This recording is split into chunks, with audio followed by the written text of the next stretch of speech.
Trawler के पर कुतरे ना जा सके। इंटरबैंक में 210 रुपए 20 पैसे की रिकॉर्ड सतह पर जा पहुंचा। ओपन मार्केट में भी डॉलर की 212 रुपए पर ट्रेडिंग।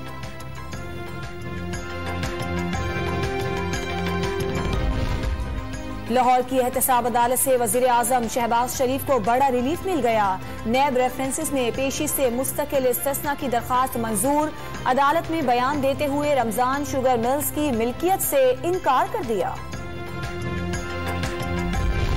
विफाकी काबीना बरतानिया में जब्त 50 अरब रुपए के मामले पर वजारती कमेटी की रिपोर्ट का कल जायजा लेगी। बुशरा बीबी को बहरिया टाउन की आराजी देने के मामले का जायजा लिया जाएगा। ECL रूल्स में तरमीम भी पेश की जाएगी।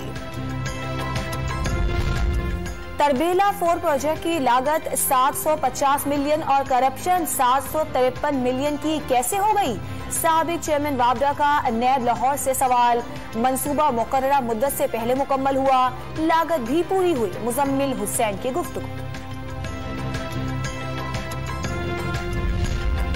स्पीकर पंजाब असम्बली परवेज इलाही ने असम्बली से मुतालिक गवर्नर का ऑर्डिनेंस लाहौर हाई कोर्ट में चैलेंज कर दिया। ऑर्डिनेंस से सेक्रेटरी असम्बली के इख्तियारात महदूद कर दिए गए। दरखास्त में मौक़िफ़, दरखास्त पर समाअत आज ही की जाएगी।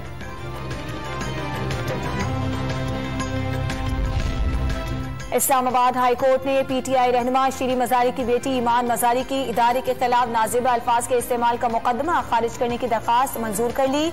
ईमान मजारी ने अदालत में गैर मशरूत मुआफी मांग ली।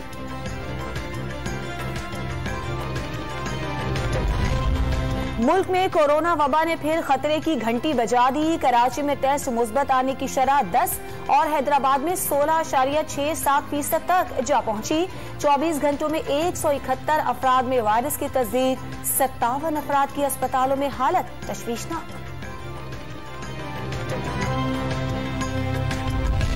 विजन 2025 पर अमल होता तो पाकिस्तान दुनिया की 25 बेहतरीन मईशतों में शामिल होता। मुल्क आज गैर मामूली सूरत हाल से दोचार है। तवानाई के शोबे पर तवज्जो न देने की वजह से 2006 के बाद मुल्क बहरान का शिकार हुआ। विफाकी वजीर मनसूबाबंदी एहसन इकबाल का सेमिनार से खिताब। आजाद कश्मीर, स्कर्दू और बालाई इलाकों में वक्फे वक्फे से बारिश। खराब मौसम के बायस इस्लामाबाद स्कर्दू के दरमियान परवाजें मनसूख। इस्लामाबाद, रावलपिंडी, हसन अब्दाल, लोधा और रहीम यार खान में भी अब्र रहमत। कश्मीर और नवाही इलाकों में बारिश से गर्मी का जोर टूट गया। कराची में कल से 23 जून तक हल्की बारिश का इम्कान।